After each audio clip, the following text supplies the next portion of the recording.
Энергетика секторындагы абал өтө оор. Биз былтыр сезонду жакшы эле өттүк. Сезондун эмнесин характеристика болду. Былтыркыдай потребление эч качан тарыхта болчу эмес. Суткасына 71 миллион киловатт саатка чейин потребление болду. Бул тарыхта эч качан болчу эмес.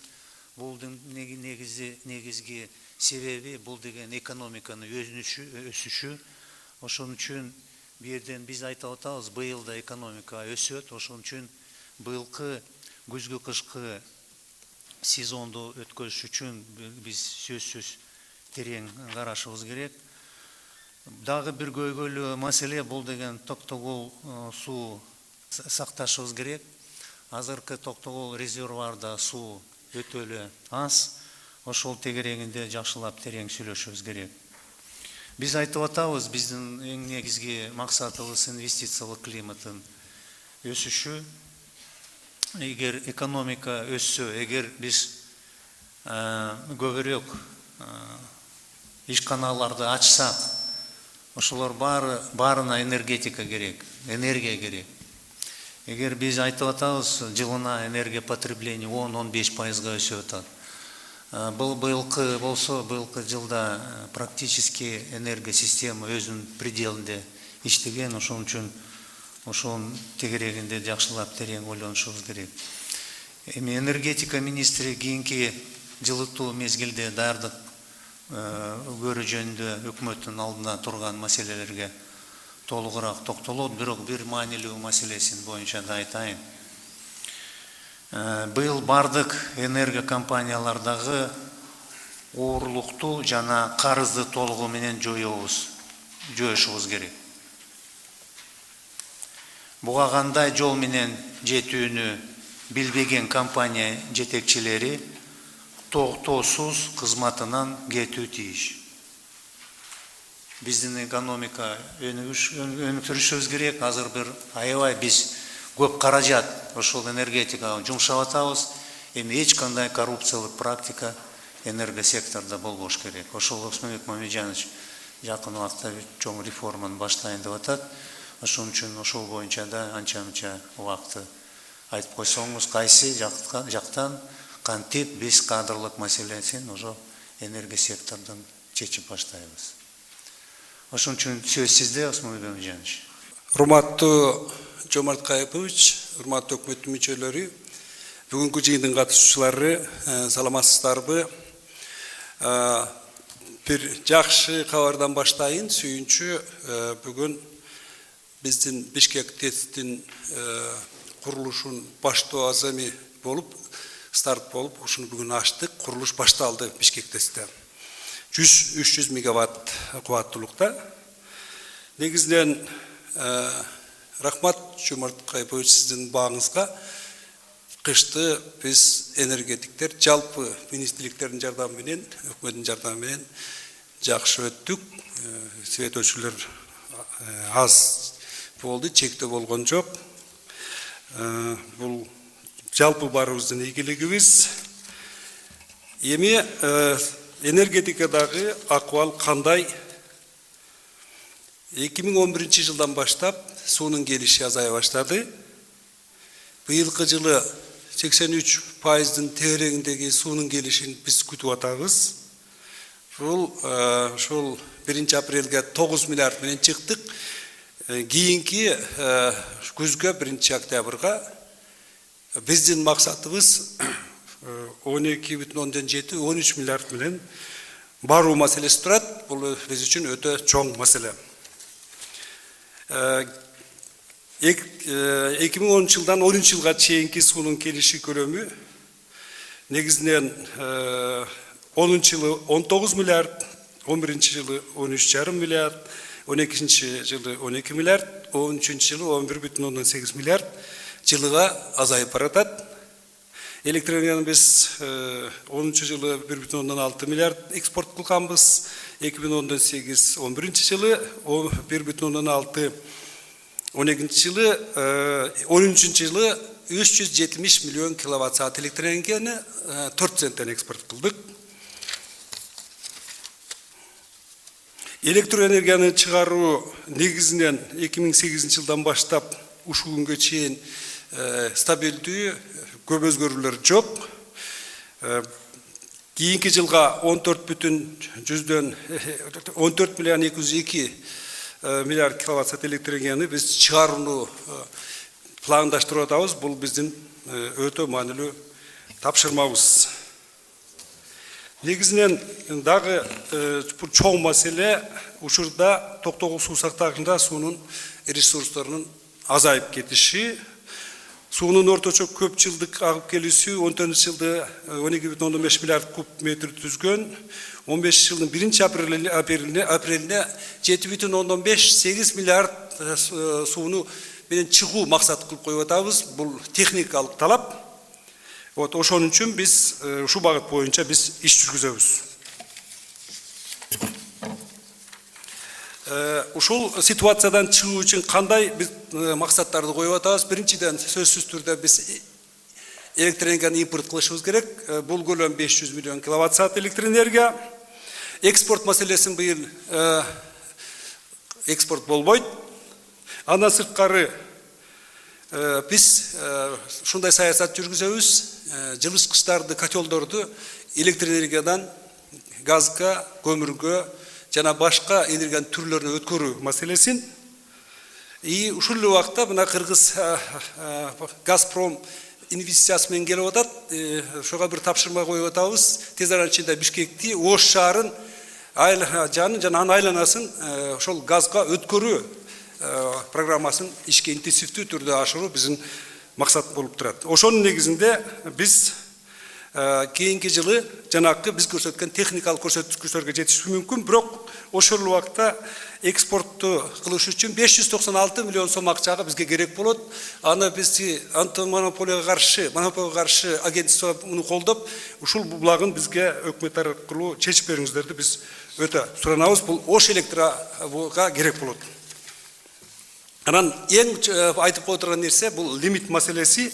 Тилекке каршы өткөн жылы электр энергияны колдонуу 12%га чейин көтөрүлдү. Лимиттен 408 миллион киловатт саат ашык алынды. Бул бардык областтарда, мен областтын жетекчилерине кайрылат элем, бардык областтарда ушул ситуация болду. Бир жагынан электр энергиябыз кетти, экинчиден жанагы акча биздин казынабызга келип түшпөй калды. Бул бюджеттеринде каралган эмес. Перелимит. Негизинен ремонт иштеринин бардыгы толугу менен бүттү электр станцияда, Несте дагы бир топ иштер болду. Негизи бардыгын айтып отуруп бербейин. Мына кийинки 8-9, 11, 12 слайдтарда көрүп атасыздар. Биз өтө көп иштерди жүргүздүк.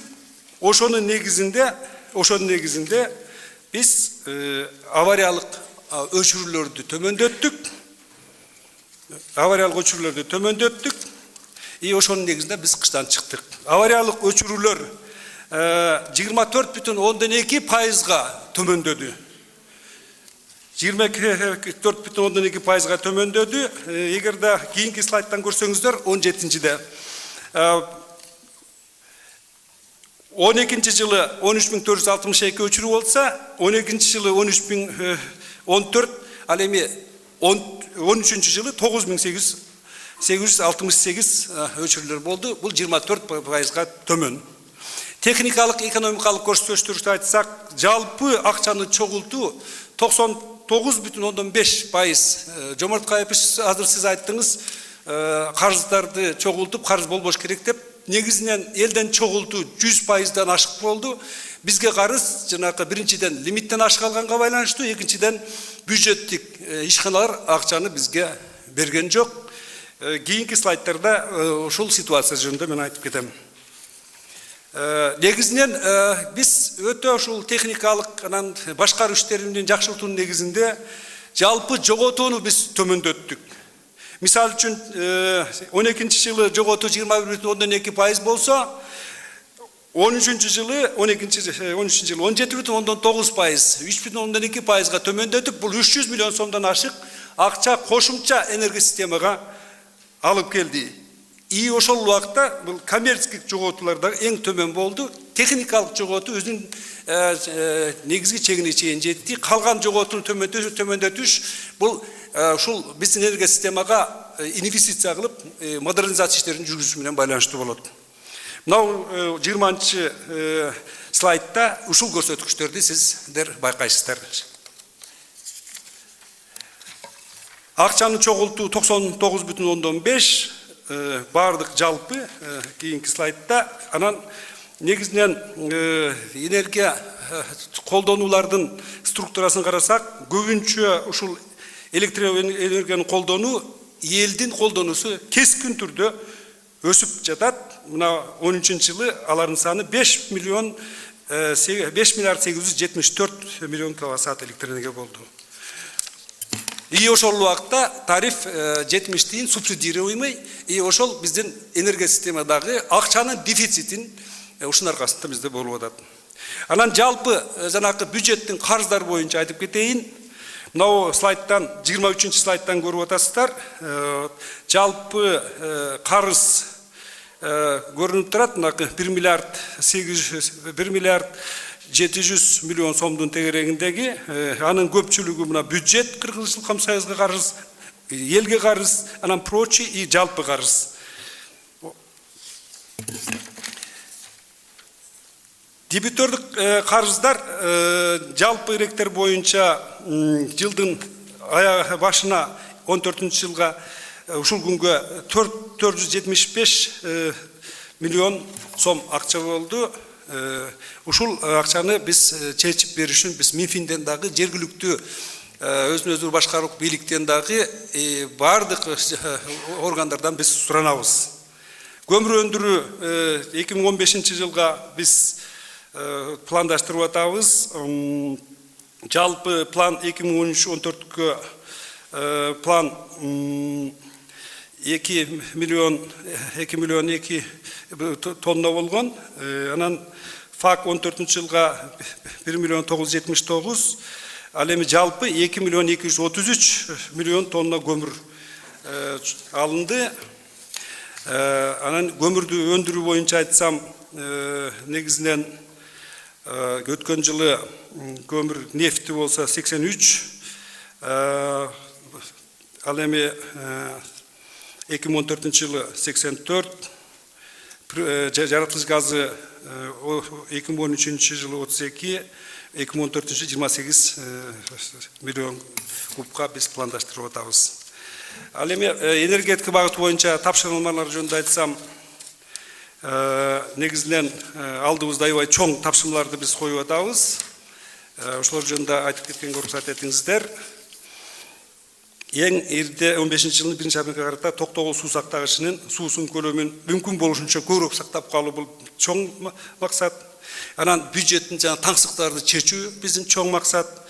Ошонун негизинде биз орточо тарифтик саясатын иштеп чыгып, өкмөткө сунуш кылып, бүгүнкү күндө биз аны талкуулап жатабыз. Анан эң башкысы мына электроэнергияны колдонуунун жана бюджеттердин лимиттерин сактоо маселеси боюнча дагы ушул чоң тапшырма болот, ушуну аткарышыбыз керек. Анан эң чоң маселе биз ушул жылы электроэнергиянын жоготуусун 16%га төмөндөтүү тапшырмасын өзүбүздүн алдыбызга коюп атабыз. Бул бизге кошумча акчаларды алып келет. Көңүл бурганыңыздарга чоң рахмат. Менин сөзүм бүттү. Рахмат, Осмон Иванович. Кандай суроолор бар? Барбы, Осмон Иванович? Жокпу, анда отуруңуз, Осмон Иванович. Кандай башка сын пикирлер бар, урматтуу өкмөт мүчөлөрү, урматтуу жыйын катчылары? Мына токтом долбоору барына берилди. Ошол кандай комментарий, пикирлер бар? Абдрахман Мадакенович. Саламаттар, урматтуу өкмөт мүчөлөрү. Докладта дагы, маалыматта дагы мына энергетика тармагын боюнча жакшы анализ болуптур. Электр энергияны камсыз кылуу боюнча да бир топ жакшы чаралар көрүлүптүр. Бирок маселенин аталышы Кыргыз Республикасынын экономика тармактарынын жана калкынын күз-кыш мезгилине даярдыгы жөнүндө деп аталып атат. Башка экономиканын тармактары жөнүндө да тереңирээк анализ болбой калыптыр да. Осмонбек Мамбетжанович негизинен өзүнүн тармактары боюнча айтыптыр. Мына мисалы жолдорду даярдаш керек кышка. Бийик ашууларды даярдаш керек, керектүү материалдарды топтош керек, техникаларды ремонт кылыш керек. Мына жыл сайын биз мына кыш келгенде Бишкек шаарында айтабыз, көчөлөрдү тазалоого техника жетишпейт деп. Техника жетишпей калып атат деп, кар жааганда ар дайым элдин атынан дагы мындай бир топ сын пикирлер айтылып келе жатат. Мүмкүн шаардын мэриясына жаңы техникалар сатып алыш керек. Мүмкүн кошумча каражат керек буларга. Мектептер баягы жабылып калып, алыскы айылда көмүр жок, башка жок, каникулга чыгып кеткен учурлар болобу, болбойбу келечекте. Дагы бир нерсе, мына жергиликтүү калк менен өз алдынча башкаруу органдары, жергиликтүү бийлик алдын ала түшүндүрүү иштерин жүргүзүп, ушу көмүр менен камсыз кылуу боюнча, жанагы имараттарды жылуулоо боюнча бир топ иштерди алып барыш керек. Мурунку илгери мисалы мындан 15-20 жыл мурда өкмөт кышкы даярдыкка маселе караганда комплекстүү түрдө ушул чаралардын баардыгы киргизилчү. Мен ойлойм, мына токтомду иштеп чыкканда ушул сыяктуу бир дагы кошумча чараларды карап койсок, мен мына тиркемени да карап чыктым, башка болгон материалдардын баарын карап чыктым, ушуларды кошумчалап койсок туура болот эле дейм да. Рахмат. Негизинен маселе өтө туура коюлуп атат. Кышкыга жалаң эле энергетика маселе эмес, жол маселеси, көмүр маселеси, дагы көпүрө маселеси, көп маселе кирет. Мага 15 минут убакыт байланыштуу, мен кыска эле айтып чыктым. Негизинен бул токтомдо бул жерде баардык ошол маселелердин баары кирген. Бул бүт министрликтер менен макулдашылып, анан ошолор менен бекитилип берилди. Ушул жерде баардыгы. Geçirip koyuz Cumhurbaşkanı мындай болот да, күз келгенде бүт министрликтер, жергиликтүү мамлекеттик администрациялар, өз алдынча башка органдары айта баштайт. Бизге тигил жетпейт, техникабыз жетпейт, акчабыз жетпейт, ал жетпейт, бул жетпейт деп. Ушу башында эле азыр эске алып туруп иш-чарага кошуп койгонубуз туура болот дейм да. Анан пландуу түрдө иш алып бара берсек кеч күзгө чейин. Күз болгондо кеч болуп калбасын дегеним да. Рахмат. Бул жерде министр айтып атат, бул токтом долбооруна ошол маселелердин баары киргизилди. Бирок бул жерде Осмон Мамбетжанович, мен да бир комментарий берейин деп атам, тиги өзүңүздүн токтом долбоору боюнча. Ошол тездетсек мероприятиялардын баарын. Мисалы, мына монополия 4-пункт боюнча монополияга 1-сентябрга чейин убакыт берилет. Эмне үчүн 1-июль эле айтпайлыбы, жазбайлыбы? Ошон үчүн башкаларды да бир тездетсек, ошол 7-пункт 1-октябрга чейин погасить. 1-сентябрь калбайлыбы? Иштей берсин, батыраак.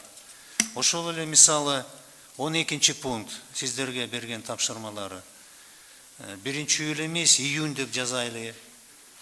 Энергосбережение, эмне үчүн декабрь? Август эле айтпайлыбы? Биз саясатты жылы боюнча жүргүзөбүз, бирок жыйынтыгын жылдын аягында чыгат да ошондо. Бирок ар бир күн иштейбиз. Жыйынтыгын да эми эмне үчүн эң аягы 30 декабрда деп атасыңар. Энергоэффективность баарыбызда болуш керек да. Баштан ошол боюнча да тездеш керек, менин оюмча. Жыл боюнча. Ошол сроктордун баарын бир айга минимум жылдырайлы. Дагы Жомарткайбыч, менде мындай суроо пайда болуп атат да. Эми ОЗПны жылыга эле катышып жүрөбүз, бирок эмнегедир быйыл мына бүт энергокомпания жетекчилери отурат бул жерде. Биз бүгүн келип угуп атабыз, что есть проект постановления на ОЗП 14-15 год деп. Биз муну алдын ала алып, өзүбүздүн ой пикирди айтып киргизчү элек. Быйыл андай болгон жок. Тилекке каршы. Мына Абдурахман туура айтып атат. Тиги кыш башталганда сентябрь-октябрдан ызычы болуп баштайбыз. Мына мен азыр карадым слайдтан. Кыргызгаз боюнча 1 пункт жазылыптыр.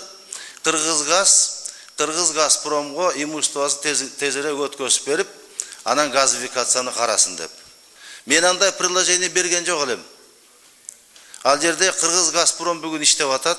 Өзүңүз жакшы билесиз, эгерде Газпром өткөзүп алса, анын аты Газпром Кыргызстан болот, анан иштер башкача болот. Мен дагы бир нерсе айтып коеюн деп атам.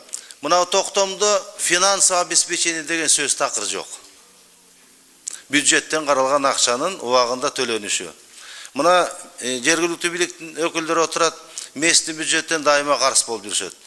Республиканский бюджеттен бүгүн мынакей 300 миллион Кыргыз Жылкомунсоюз кыштан карыз менен чыкты. А былтыр Кыргыз Жылкомунсоюз 6 миллион карыз менен чыккан.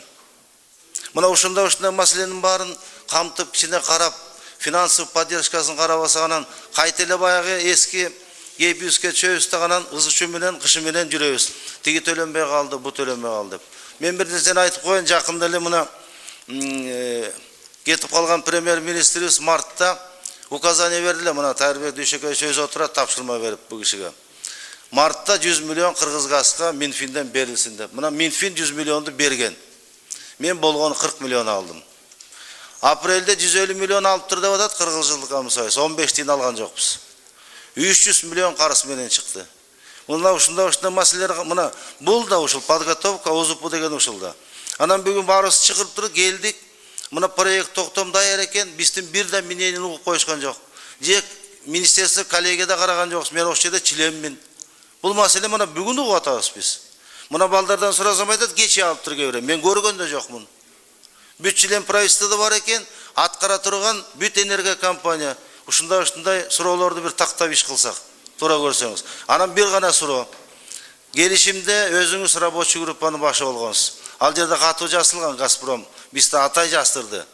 Өкмөт бюджетный мекемелердин карасын дайыма чечкенге милдеттүү деп. А конечно берки башка өндүрүштөрдө болсо алар менен содействовать деген. Мына бүгүн Интерглаз 300 миллион карыздагы. Кышы менен токтотулган жокпуз, азыр да токтото албайбыз. Былтыр Интерглаз болгону 20 миллион карыз менен чыккан.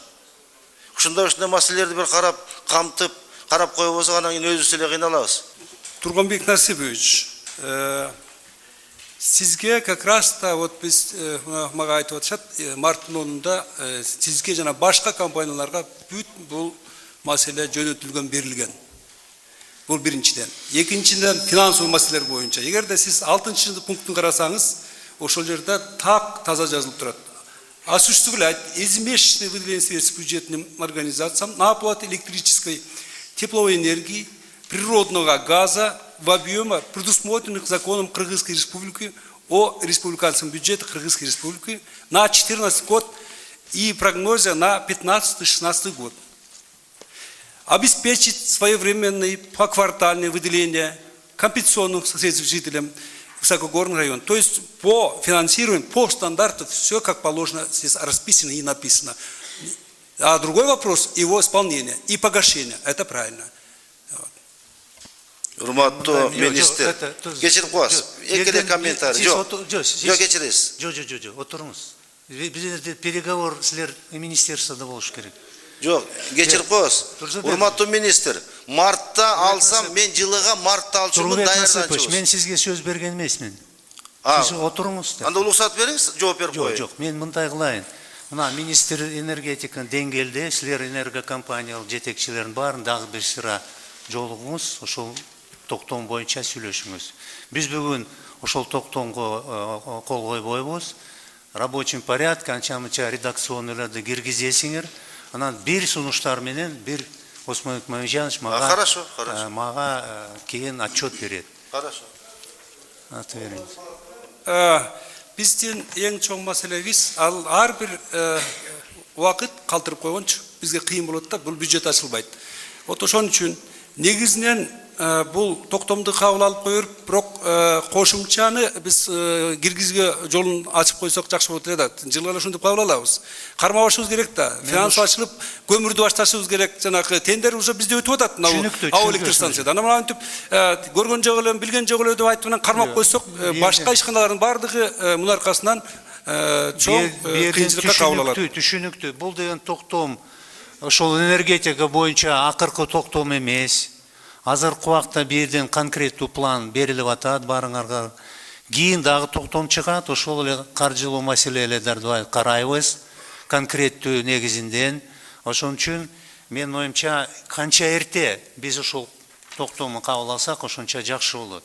Себеби элдин конкреттүү тапшырмалары берилди. Ошон үчүн баштай берели. Урматтуу премьер-министр, урматтуу өкмөт мүчөлөрү, мен ушунун алкагында бир эки нерсеге көңүл буруп кетсем да, өкмөттүн дагы, өкмөт мүчөлөрүнүн дагы ушул баарыбыздын эле. Энергетика социалдык маселе болуп калды. Билесиздер, абдан орчундуу маселе болуп калды. Бул жакта кандайдыр бир чечкиндүү чечим кабыл алгандан мурун биз мындай коомчулукка дагы терең түшүндүрүүнү алып барышыбыз керек да. Мына Кыргыз газ боюнча дагы көчөгөн эле кандай сөздөр болуп атат. Кайра өкмөттү күнөөлөп атышат. Мына 1 сомго 1 долларга саттыңар, газ түгөнүп калды деп. Ошон үчүн энергетиканы ошол биз элге түшүндүрүү жагын өкмөт дагы, министрлик дагы, башка өкмөт мүчөлөрү да биринчиден колго алсак. Экинчиден, улуттук стратегия боюнча 2017 жылга чейин биз жылына экономиканын реалдуу өсүшүн 7%-тан кем эмес камсыз кылып беришибиз керек. Эгер ошого ылайык экономика министрлиги, энергетика министрлиги менен чогуу эсептеп чыкканбыз. Бизде 5 миллиард киловатт-саат электр энергия дефицит болот 2017 жылда. Ага чейин эгерде биз жаңы жанагындай генерирующий кубаттуулуктарды киргизбесек. Мына бүгүн министр айтты, муну дагы терең түшүндүрүп элге айтып бериш керек. ТЭЦте эң чоң реконструкция башталды. Муну дагы көп учурларда саясатка айландырып, туура эмес маалымат берип атат. Эгерде ошол 24 меш реконструкция болсо, 650 мегаваттка чейин кубаттуулук чоңоет, и толук Кыргызстандын көмүрүнө өтөт, кара кеченин көмүрүнө өтөт. Мына биз ушуну дагы элге түшүндүрүп, анткени жылына 1 миллионго жакын көмүр сатып келип атабыз, ошол акчалардын баары тең Казакстанда калып атат. Анын баары тең Кыргызстанга калат эле да. Мен сөзүмдү мындай деп аяктайт элем да, урматтуу өкмөт мүчөлөрү, ушул аппаратка дагы атайын берип, ушундай түшүндүрүү иштерин биз кенен жүргүзсөк да, ошо түшүндүрүү иштери жүрбөй, элге туура маалымат жетпей калып, көп убактарда биз өзүбүз кыйналып калып атабыз андай чечимдерди кабыл алганда. Мына Кудай буйруса датка кемин быйыл бүтсө, жана айтып жүргөн түндүктөгү кубаттуулук электр энергияда абдан мындай башка жолдо чечилип калат да. Ушуну дагы бир камтып, анан кийин ушу негизги бир приоритет кылып дагы алсак, рахмат. Мен толугу менен колдойм сиздин. Мен бирөөн Жомарт Айбыч, мен бирөөнү унутуп калып турмун, жыл Коммунсоюз боюнча. Муну бир жакшылап бир карабасак, мунун ишинчи, бул өзүнчө эле бир чоң акча кете турган жер болуп калды. Мына азыр Кыргызстандын президенттин айтканы боюнча, мен азыр министрден сурасам, финанс министрден, 350 миллион бердик дейт. 1 миллиардга чейин дебитор болуп калды дейт. То есть карызы бар, кредитный суда боюнча. Анан биз убагында айттык эле, ошону жергиликтүү өзүн өзү башкарууга өткөзүп берели деп, акчасы менен. Анан жыл сайын кыскарта баштайбыз да баягы дотацияны. Алар дагы ойлонуш керек да, жергиликтүү бийлик дагы буларды алып анан иштетип, анткени алар негизинен жооп берет жанагы шаарларда, жергиликтүү жерлерде. Ушуну дагы бир эске алып койсок, рахмат. Ошол боюнча бир жакшы терең презентация улайлы, жыл Коммунсоюз боюнча. Анан кийин мына мен Чемирбай, сиз аябай туура айттыңыз, көбүрөөк тереңирээк коомчулукка маалымат беришибиз керек. Бул деген жалаң энергетика министрлигинин максаты эмес, бул министрлердин, ведомство жетекчилеринин баарынын эң биринчи максат болуш керек. Мен биринчи жыйын өткөзгөндө түз эле айттым, бу жерден да өзүнчө бир критерий киргизилет. Баарыңар коомчулук менен жөнөкөй терминдер менен мындай маалымат беришиңер керек. Губернатор менен жолукканда да мен айткам, ошол тегерегинде биз жакшы мындай терең анализ кылышыбыз керек. Бат-бат массалуу матбугат каражаттарга чыгып, телевидение тияк бияка, газеттерге, интернетке элге так жөнөкөй сөздүк менен жазган маалымат беришибиз керек. Жалаң эле министрлиги энергетик министрлиги эмес. Бирок бирден Осман Бажан бул деген энергетика аябай резонанстуу саясий маселе болду. Ошон үчүн силер өзүнчө бир чоң көңүл ошого бурушуңуз керек. Туура эле айтып атасыз. Так, микрофон анан кийин Алиасбек Тойбашевич. Рахмат, Жомарт Кайыпович. Саламатсыздар, урматтуу коллегалар. Жомарт Кайыпович, азыр биз проектти долбоордун баарын окуп чыктык. Бирок ушул долбоордун өзүндө справкада да жазылбаптыр. Энергия системасына карыз, ким карыз экени жазылыптыр, бирок энергия системасында көп акча каражаттарына карыз да. Анын ичинде социалдык фонддо да. Социалдык фонддагы ушул энергетика системасында жылуулук берүү боюнча дагы чоң мааниси бар экенин түшүнүү менен ушул 2-3 жылдан бери мамиле кылып келатат.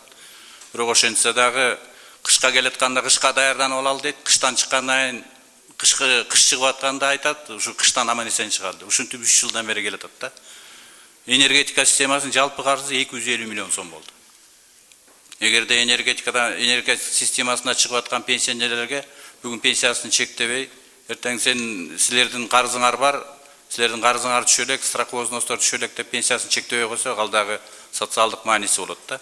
Ошон үчүн Жомарт Кайыпович, мен ушуну отурумдун 3-сүндө, 4-сүндө айтып атам. Ушул маселеге бир көңүл бөлүп, бир протоколго кирип, бир чечип берсеңиздер жакшы болот эле да. Мен да өзүмдүн сөзүмдө айттым.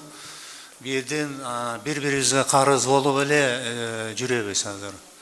Мына бир четтен азыр Газпром компания биздин рыногуна кирет. Ушул Газпром менен ошондой маселелер өтпөйт. Газпромго болсо толугу менен бюджеттик уюмдар толугу менен төлөш керек, төлөбөсө анда газды жабат. Ошол мен да Осмон Мамеджановичке тапшырма бергем. Карыздар менен бири-биринин карыздары эле бияка тияка жылдырып эле жүрөбүз. Ошон үчүн карыздардын толугу менен толтуруш керек. Ошол боюнча да сиздерден бир сын пикирлерди күтүп турайын мен. Жомарт Кайыпович, мына чогулуштарда киреше жагында бажы системасында, салык системасында, социалдык фондго да талап аябай күчтүү болуп атат, өзүңүз айтып атасыз. Иштебегендерди айдаш керек депчи, кетириш керек деп. Энергетика системасы деле ошол принцип иштеш керек деген оюмдамын мен. Порядок киргизебиз ошол боюнча. Айтып бериңиз. Биз сөзсүз түрдө соцфонду төлөшүбүз керек. Бул токтомго кошумча жазылыш керек. Бул туура. Бирок ушул убакытта жана мен докладта да айттым, бюджеттин дебитордук карызы жабылыш керек. Мисалы үчүн бюджеттин бүгүнкү күндөгү биздин алдыбыздагы карызы 475, анын жергиликтүү бюджеттики 153, республикалык бюджеттики 139, Кыргыз Жылкам Союздуку 182. Ушул маселени сөзсүз түрдө митингге жазыш керек. Ошол протоколго киргизебиз, ошол түшкөн сунуштардын баарын. Анан кийин протокол негизинде бир конкреттүү убакыт беребиз, текшеребиз ошол маселелерди. Урматтуу Жомарт агай, могу жерде бир жакшы маселе болуп атат да, ушун биз элге жеткире албай жаткан сыяктуу сезилет да. Биринчи, маселен, Газпром киргенине байланыштуу буюрса Кыргыз мамлекетинин көп жерлерине газ кирет деп айттык, туурабы? Ошол эле мезгилде электр энергиясына жеңилдик келет деген сөз да. Анткени газ көтө баштайт да көпчүлүгү. Бул бир. Экинчиден, ТЭЦ Кудай буюрса бүтсө, реконструкция анда 100% Кыргыз мамлекетинен чыгарылган көмүр менен иштеп калат экен. Демек Казакстанга кеткен көмүр Кыргызстанда калат. Демек Кыргызстанда көмүр тармагында иштеген адамдар заказ менен камсыз болот деген сөз да. Ушул жакшы нерселерди элге биз мындай маалымат жагынан аксап аткандай сезилет да. Ушуну элге толук жеткире алсак, агай, бу да бир жакшы нерсе көргөзүш болуп атат да, буюрса. Я хотела сказать о том, что бюджет, безусловно, в рамках текущего поступления ресурсов старается погашать все те долги по коммунальным услугам, которые имеются у нас перед энергетиками и перед Кыргызкоммунсоюзом за тепловую энергию. И я вот постоянно вынуждена повторять о том, что когда мы посмотрим на составляющие этой задолженности, то все-таки и на ваших слайдах, уважаемый Осмон Мамеджанович, и по тем цифрам, которые у нас имеются по Кыргызжилкоммунсоюзу, преобладает в составе задолженности задолженность населения. Нужно работать с населением, а не ссылаться только всегда на бюджет, на то, что бюджет не проплачивает. Это первая составляющая. И вторая составляющая, Темир Аргимбаевич уже вот говорил о том, что нужно местным органам самоуправления работать над тем, чтобы погашать задолженность по коммунальным услугам. Это их прямая обязанность.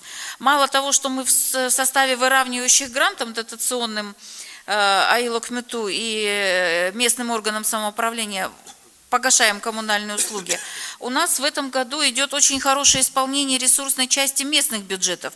У них имеются дополнительные поступления, и поэтому они должны в первую очередь свои дополнительные поступления направлять на погашение вот таких задолженностей перед бюджетом, а не ждать, когда Министерство финансов перечислит им какие-то средства. Мы сейчас делаем анализ по всем местным МСУ, и я хочу прямо вот так сказать, что мы будем придерживать и выравнивающие гранты, и средства, передаваемые именно по тем АИЛ Өкмөтү и по тем органам местного самоуправления, где идет перевыполнение доходной части бюджета, поскольку у нас есть достаточно серьезный финансовый разрыв. Ваше замечание, у нас следующий пункт повестки дня будет по критериям оценки министерств, ведомств и государственных администраций.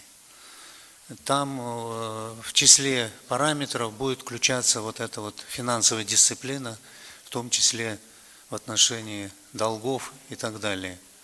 Вот мы следующий вопрос повестки дня вносим. Те, кто плохо справляется, будут иметь оценки соответствующие. Бизге 15 пункт боюнча генераторлар менен ооруканаларды камсыз кылуу деген ушундай бизге планга иш чарасы кирип калыптыр. Мен айтып коеюн дедим эле, негизги биздин ооруканалар бүгүнкү күндө донорлардын жардамы менен камсыз болгон генераторлар менен. Бирок, конечно, баары бир деле муктаждык бар. Ошол муктаждыктын потребность в финансовых средствах на сегодня составляет 68 миллионов сомов. Поэтому, конечно же, я предполагаю, что эти суммы, наверное, не будут выделены дополнительно Министерству здравоохранения. С вашего позволения, если будет еще время для доработки этого плана мероприятий, мы бы немножко по-другому это перефразировали бы. Вақтыбыз бар, где-то 3-5 күн беребиз.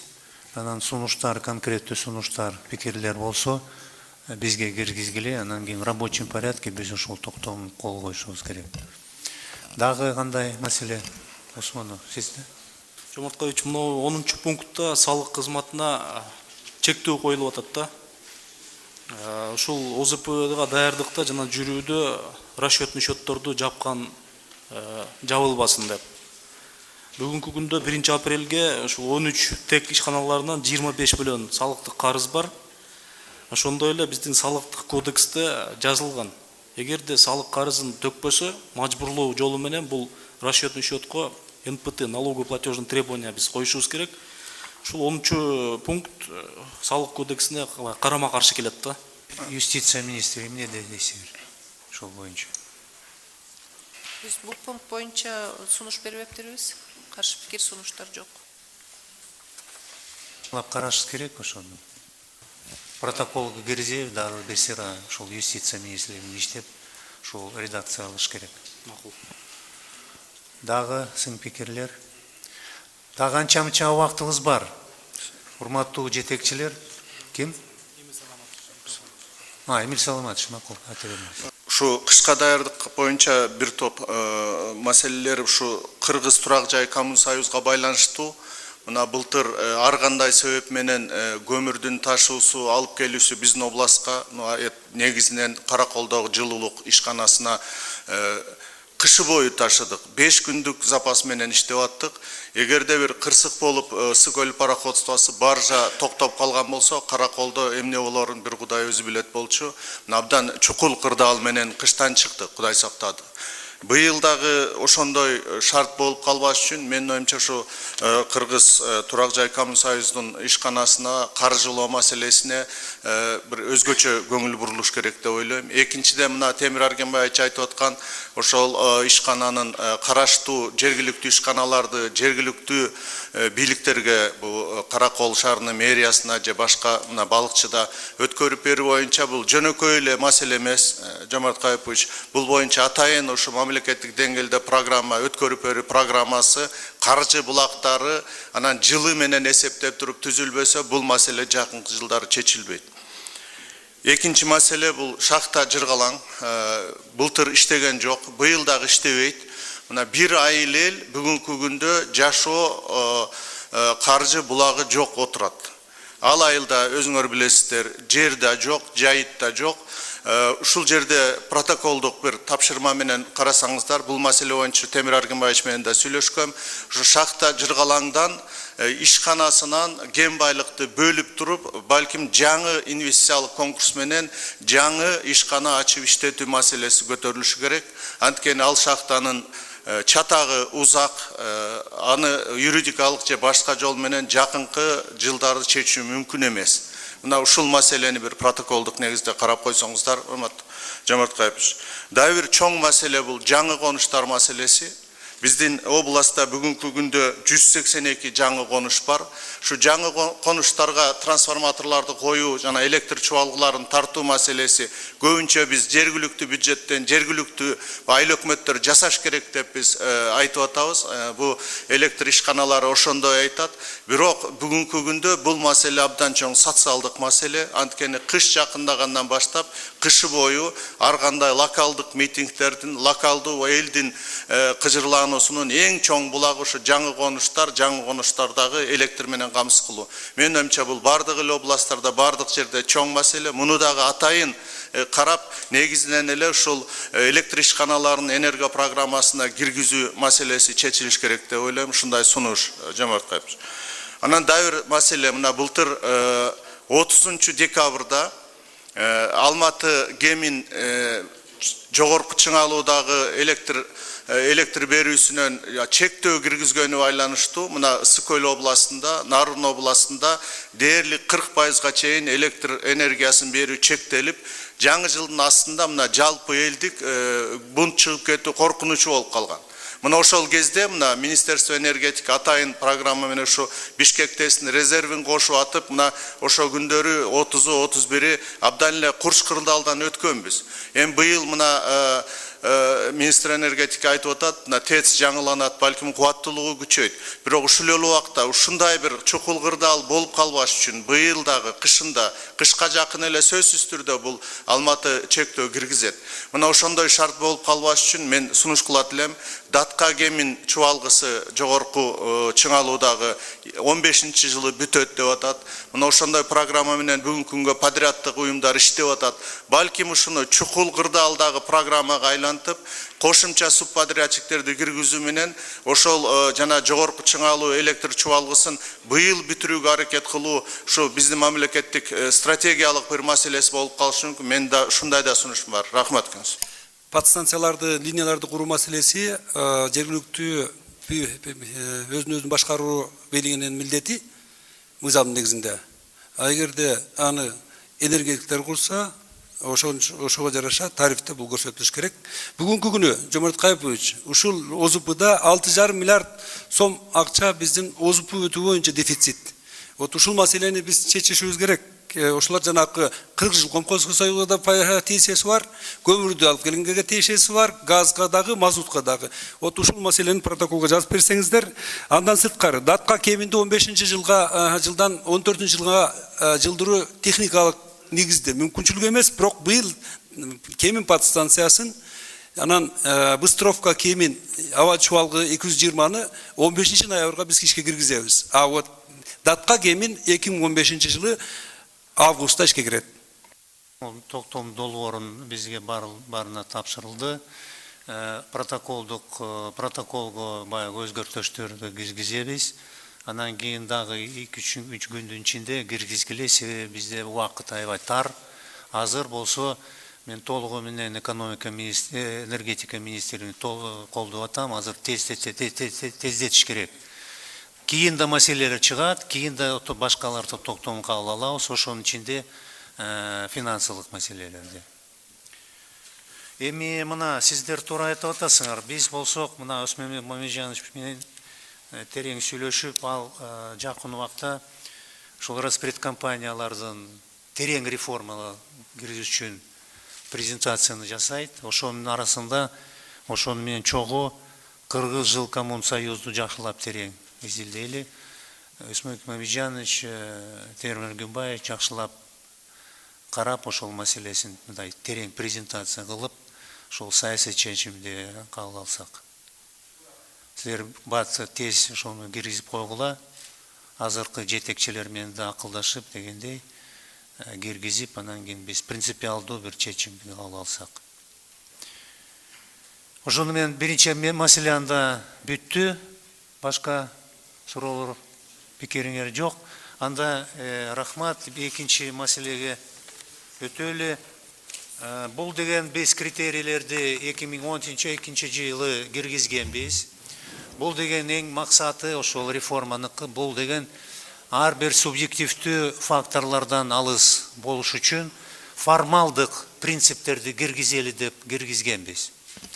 Ошол негизинен 3 чоң блоктор бар. Биринчи, ар бир министрликтин өзүн критерийлер болот. Экинчиси, бул деген ар бир министрликтин жоопкерчиликти эрлык рейтингке кирген показательдерди киргизип атабыз. Биз жакшы иштейбиз деп бул деген жакшы, бирок коомчулук, эрлык коомчулук кандай бизге карайт ошол реформа боюнча? Бул деген биз аябай жакшы карашыбыз керек. Үчүнчү, бул деген опрос общественного мнения. Биз элдин ойлорду сурайбыз, кантип кайсы министрлиги жакшы иштейт, начар иштейт деп биз опросту биз сөзсүз улантырышыбыз керек. Өткөндө улуттук статистика комитети ушул жумушту баштады, бирок ошону улантырышыбыз керек менин оюмча.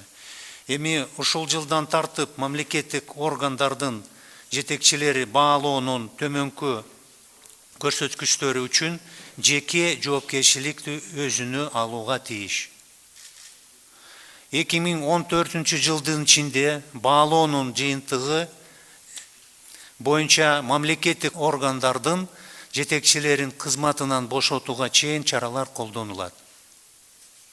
Темир Губаевич, сөз сизде. Урматтуу премьер-министр, урматтуу өкмөттүн мүчөлөрү, разрешите мне коротко проинформировать об оценке эффективности деятельности государственных органов исполнительной власти на 2013 год. Вначале позвольте напомнить содержание и цели оценки органов исполнительной власти, приобретенную практику и роль Министерства экономики в этой работе. Переход правительства к управлению по результатам требует освоения новых управленческих технологий. Очень важный шаг в этом направлении – это внедрение системы оценки достижения результатов деятельности государственных органов. Оценка является частью эффективной управленческой деятельности. Ее задача – откорректировать политику, программы и стратегии, ввести новые акценты, передвинуть ресурсы в нужное место, выяснить удовлетворенность потребителей, то есть населения Кыргызстана. В то же время сама процедура оценки и ее результаты позволяют руководителям госорганов принимать эффективные управленческие решения, вводить коррективы в планы и программы, оценивать вклад подразделений и их руководителей в общие достижения. Следует отметить, что система оценки деятельности госорганов может служить объективным обоснованием для формирования оценки всего правительства со стороны Жогорку Кеңеши. В соответствии с утвержденной методикой оценки деятельности государственных органов исполнительной власти производится на основе определения значения интегрального показателя оценки, рассчитываемого на базе числовых значений следующих показателей. Первое – оценка базовых показателей, второе – вариативные показатели, третье – это международные рейтинги и четвертое – индекс доверия. Согласно методике, первое – базовые показатели непосредственно связаны с реализацией программы правительства. Они показывают вклад государственного органа в осуществление национальных и общегосударственных программ, реализуемых правительством. Вариативные показатели прямо связаны с базовыми функциями самого государственного органа и осуществляемых целей и задач, намеченных ими для выполнения своих базовых показателей. И третье, индекс доверия населения отражает личную удовлетворенность граждан от деятельности госорганов и получаемых от них услуг. И четвертое, это международный рейтинг, это оценка международными организациями достижений нашей страны. Такие индексы, как глобальная конкурентоспособность, ведение бизнеса, человеческого развития, экономической свободы, восприятие коррупции и тому подобное. Напомню, что итоговую оценку деятельности госорганов отражает интегральный показатель, который определяет как отношение двух площадей фигур на прямоугольной системе координат. Площадь первой фигуры в виде четырехугольника соответствует значениям агрегированных индексов равных единице. Площадь второй фигуры соответствует фактически сложившимся за отчетный период значениям. Таким образом, получается сбалансированное оценивание органов исполнительной власти. Введенная система оценки позволяет в 4 цифрах оценить деятельность министерств и ведомств очень кратко, емко и имеет сравнительный характер. То есть можно не только сравнивать ведомства друг с другом, но и принимать управленческие решения. За прошедшие 2 года принятая модель оценки прошла тестовые испытания, которые выявили как положительные, так и отрицательные ее моменты. И, соответственно, необходимость внесения некоторых изменений в систему оценки органов исполнительной власти. К положительным моментам можно отнести тот факт, что ряд государственных органов инициировали в действующую систему оценки свои предложения. Так, Министерство юстиции внесло показатели законотворческой деятельности, Министерство экономики антикоррупционные показатели для лицензионной системы. Аппарат правительства инициировал внедрение сквозных показателей по эффективности использования бюджетных средств, исполнительской дисциплине, оценки предоставления услуг и уровню внедрения информационных технологий. Теперь разрешите проинформировать вас об итогах оценки за 2013 год. На слайде вам вот видно. Можете посмотреть все, по каждому министерству и по каждому государственному органу приведены вот на этом слайде. На слайде 12 представлена информация по достигнутым интегральным показателям министерств и ведомств. На графике видны ведомства, у которых показатели низкие и которым необходимо коренным образом перестроить свою работу. Это такие органы, как Государственное агентство по геологии и минеральным ресурсам, Министерство культуры, информации и туризма. На слайдах 13 и 15 показаны рейтинги министерств. Вы это тоже можете посмотреть. Первый – это высокие, и второй – это самые низкие государственные органы, которые получили по интегральной системе. Из этих слайдов можно увидеть, вот какие министерства имеют более эффективную работу, какие министерства имеют очень низкую. Следует отметить, что мэрия Бишкек и ОШ представляют доклады о фактически достигнутых значениях показателей Министерства экономики. Так, мэрия города Бишкек был представлен отчет, но город Ош не представил в силу отсутствия институциональной памяти и ответственности. Полномочные представители правительства в областях на основе обобщения и анализа докладов местных государственных администраций и органов местного самоуправления должны предоставлять отчеты в уполномоченный государственный орган по вопросам развития местного самоуправления. Это решение было принято чуть позже, чем для государственных органов, но эта работа сейчас, я думаю, что приобретет уже тоже такой значимый характер. Следует отметить, что в плане работы Министерства экономики предусмотрено внести в аппарат правительства проект постановления о подтверждении показателей оценки деятельности руководителей государственных органов и органов местного самоуправления в соответствии с постановлением правительства от 28 февраля 2014 года о мерах по реализации программы по переходу к устойчивому развитию. Практика проведения оценки госорганов 2013 года выявила следующие проблемы. Первое. На перечень государственных органов по оценке оказало влияние изменения структуры правительства. То есть, к примеру, были образованы 2 государственные инспекции, изменены функции ряда государственных органов. Второе. Не все ведомства вовремя сдали свои отчеты. Третье. Не все ведомства правильно рассчитали цифровые значения показателей, и их приходилось корректировать в рабочем порядке. План необходимых мер. Что показал анализ и что мы предлагаем в 2014 году? Первое.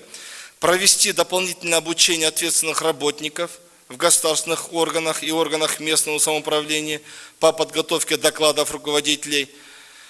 Внести изменения и дополнения в положение об индексе доверия населения, в типовую анкету по определению уровня доверия населения к деятельности государственных органов исполнительной власти. Вот в плане мониторинга, вот именно вопросы населения оказались самым слабым звеном.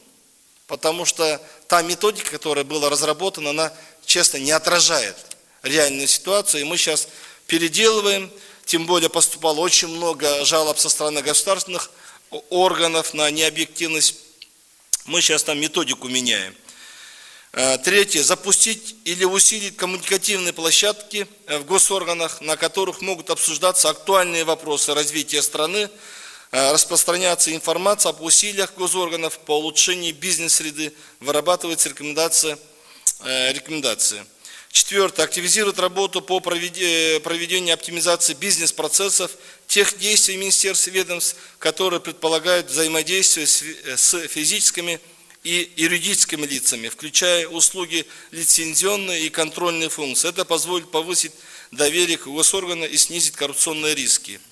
Пятое. Министерство нуждается, то есть министерство, государственный орган, нуждается в хорошо продуманной, эффективной пиар-стратегии, реализацией которой будут заниматься в той или иной степени сотрудники всех уровней. То есть, то, что я говорил по энергетике, очень много делается, к сожалению, не все мы доводим до населения.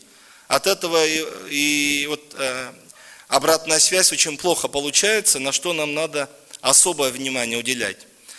И шестое. Продолжит работу, проводимую на площадке Министерства экономики, консультативной экспертной группы по оптимизации базовых и вариативных показателей, оценки госорганов, уточнения их числовых значений, что в настоящее время сформирован проект перечня базовых показателей госорганов, непосредственно связанных с планом мероприятий по переходу к устойчивому развитию и выполнению реализации национальной стратегии устойчивого развития. И в заключение хотел бы сказать, что мы сейчас, вот то, что сейчас премьер-министр отметил, вводим некоторые изменения. Первое. Современное утверждение базовых показателей и их числовых значений непосредственно связано с планом мероприятий правительства на 2014 год по реализации программы по переходу к устойчивому развитию. Мы сейчас будем некоторые пункты, то есть по этим значениям базовых показателей, пересматривать, исходя из стратегии. Второе. Введение оценки деятельности руководителей органов исполнительной власти. И третье. Введение оценки деятельности подразделений органов исполнительной власти. Четвертое. Улучшение методик измерения индекса доверия населения в международных рейтингах. И вот здесь вот второй, то, что говорили руководители органов исполнительной власти, это как раз касается непосредственно министров и первых лиц, которые будут привязаны к интегральным показателям. И по итогам таких показателей можно уже принимать и другие управленческие или же организационные решения. Спасибо.